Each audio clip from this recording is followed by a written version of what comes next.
Jeshi la polisi mkoa wa Mbeya linawashikilia watuhumiwa watatu ambao ni Mseveni Menati, huyu ni mkazi wa Uyole, Fredi Lulandala, mkazi wa Mapelele, na Joseph Ngerenge, huyu ni mkazi wa Uyole pia hapa jijini Mbeya. Hawa wanatuhumiwa kwa tuhuma za kusafirisha dawa za kulevya aina ya bangi yenye uzito wa kilo 168. Watuhumiwa walikamatwa tarehe 21 mwezi wa kwanza mwaka 2006 baada ya kuingia katika stendi kuu ya mabasi jijini Mbeya wakiwa kwenye bajaji yenye namba za usajili MC 550 EWN aina ya TVS Kings, wakiwa na dawa hizo za kulevya zikiwa kwenye mabegi 8 ya nguo, wakiwa wamepaki wakitaka sasa kusafirisha kuelekea mkoani Arusha. Watuhumiwa wanaeleza kwamba waliingiza madawa ya kulevya kutoka nchi za jirani, yani kwa maana ya nchi ya Malawi, na wanaeleza kwamba waliingiza nchini dawa hizo kutoka nchi jirani wakitaka kuzisafirisha kwa njia ya basi kuelekea jijini Arusha. Upelelezi unakamilishwa na hatua zaidi za kisheria zinaandaliwa sasa, zinakamilishwa ili waweze kuchukuliwa hatua zaidi. Jeshi la polisi mkoa wa Mbeya linawashikilia watuhumiwa watatu ambao ni Ajili Mwapelele, mkazi wa Iganzo, Elvis Shabani, mkazi wa Igodima jijini Mbeya, na Victor Paulo, mkazi wa Igurusi wilaya ya Mbarali. Hawa wanashikiliwa kwa tuhuma za wizi wa pikipiki ya magurudumu matatu maarufu guta yenye namba za usajili MC 495 FFY aina ya Sinolai.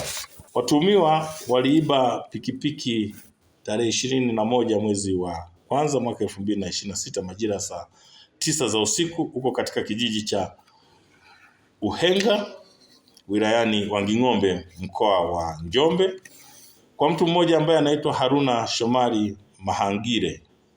Huyu ni mkazi wa kijiji cha Uhenga, na kisha walisafirisha bajaji hiyo au pikipiki hiyo hadi mkoani Mbeya kwa ajili ya kutafuta soko na kutaka kuiuza.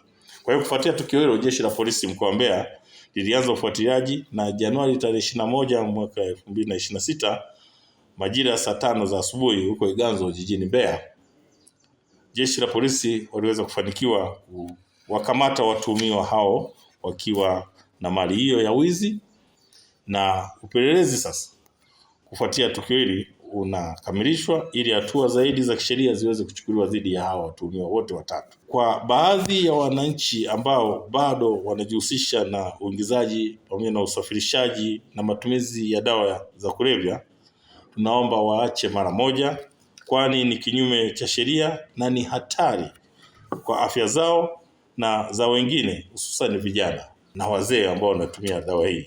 Lakini pia wakumbuke kwamba ukikamatwa na ukakutwa au ukapatikana na hatia, au adhabu itakayotolewa ni kifungo, na usafiri uliokuwa unatumika kusafirisha utataifishwa kwa mujibu wa sheria.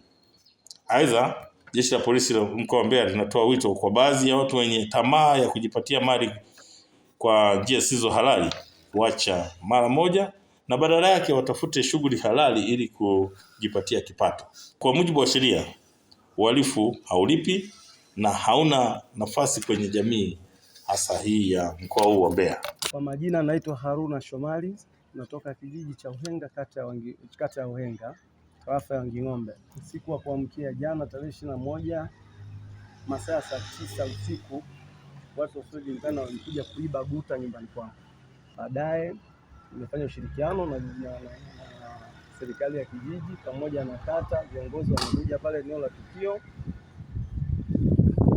Hatimaye tumeweza kutoa ripoti kituo cha polisi Ilembula, tulikuwa ripoti. Wakati huo tayari mimi nikawasiliana na watu wa GPS ambao wako tukijulisha kwa nimenunua hii guta. Kwa wale wakawa wanaendelea na kujaribu kuangalia guta iko wapi.